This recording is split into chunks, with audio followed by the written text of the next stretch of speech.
Hi friends, welcome to Sathya's life style channel. இன்றைக்கி நம்ம பார்க்க போகிற ரெசிபி வந்து ஒரு ஸ்நாக்ஸ் ரெசிபி தான். நல்லா கிறிஸ்பியான, டேஸ்டியான அண்ட் ஹெல்த்தியான ஸ்நாக்ஸ் ரெசிபி தான் இன்றைக்கி பார்க்க போகிறோம். மக்கானா மிக்சர் தான் இன்றைக்கி பார்க்க போகிறது. ரொம்ப ஈஸியாக ப்ரிப்பேர் பண்ணலாம். நல்லா ஹெல்த்தியாகவும் ஒரு குயிக்காக ப்ரிப்பேர் பண்ணுறதுக்கு இந்த ஸ்நாக்ஸை நம்ம பண்ணலாம். இது எப்படி பண்ணலான்றதை பார்க்கலாம். ஒரு கப் மக்கானா எடுத்துருக்கேன். இதை நல்லா ட்ரை ரோஸ்ட் பண்ணி நம்ம நல்லா வறுத்து எடுத்துக்கலாம். அடுப்பை கொஞ்சம் மீடியம் ஃப்ளேம்லேயே வச்சு இதை நம்ம நல்லா வறுத்து எடுத்துக்கலாம். அப்போ தான் இது நல்லா கிறிஸ்பாக நல்லா பொரிஞ்சு வரும். சும்மா ட்ரையாக தான் நான் இதை இப்போ வறுத்து எடுத்துக்கிறேன். ஒரு 5 மினிட்ஸ் வறுத்தா போதும். இது நல்லாவே ஒரு 5 மினிட்ஸ் ஆகிடுச்சு. இது நல்லா வறுந்து வந்திருக்கும். இப்படி எடுத்து நம்ம உடச்சி பார்த்தோன்னா இப்படி நல்லா உடனே உடையும், நல்லா மொறுமொறுன்னு இருக்கும். இந்த ஸ்டேஜில் நம்ம தனியாக எடுத்து வச்சிடலாம். பேனில் 1 ஸ்பூன் போல் நெய் சேர்த்துக்கிறேன். ஒரு 4லேருந்து 5 பல் பூண்டு வந்து இந்த மாதிரி இடித்து வச்சுருக்கேன், அதையும் ஆட் பண்ணிக்கிறேன். ஒரு கொத்து போல் கருவேப்பிலை சேர்த்துக்கிறேன்.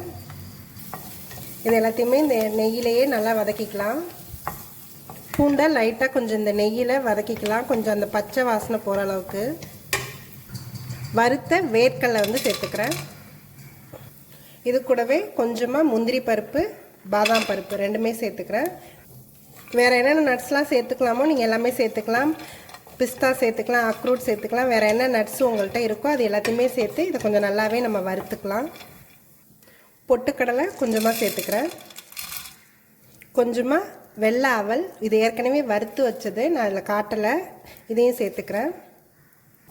இது எல்லாத்தையுமே சேர்த்து நல்லா கொஞ்சம் லைட்டாக கலர் மாறுற வரைக்கும், கொஞ்சம் கிறிஸ்பாக ஆகிற வரைக்கும் வறுத்தா போதும்.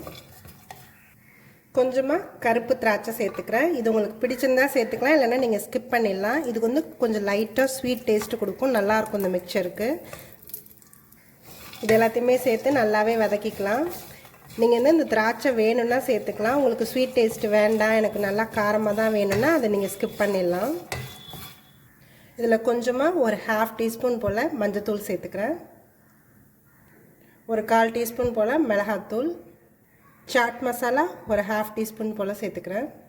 ஒரு 1/4 டீஸ்பூன் அளவுக்கு பெப்பர் சேர்த்துக்கிறேன். இது வந்து உங்களோட காரத்துக்கு தகுந்தாப்படி நீங்கள் மிளகாத்தூள் கூட வேணுன்னா அதை சேர்த்துக்கலாம், இல்லை இது மிளகுத்தூள் இருந்தாலே போதும்னா அதை கொஞ்சம் கூட சேர்த்துக்கலாம்.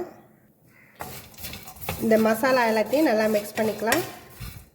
இப்போ ஃபைனலாக நம்ம வறுத்து வச்சுருந்த அந்த மக்கானாவை அதில் சேர்த்துக்கலாம். எல்லாத்தையும் நல்லா இந்த இது ஸ்பைசஸ் எல்லாம் நல்லா கோட் ஆகுது மாதிரி நல்லா கிளறிக்கலாம் எல்லாத்தையும். இந்த மிக்சருக்கு தேவையான அளவுக்கு சால்ட்டு சேர்த்துக்கிறேன். இது எல்லாமே நல்லா மிக்ஸ் ஆகிடுச்சு. இது நல்லா கிறிஸ்பாகவும் ஆகிடுச்சு. இப்போ அதை நிறுத்திடலாம்.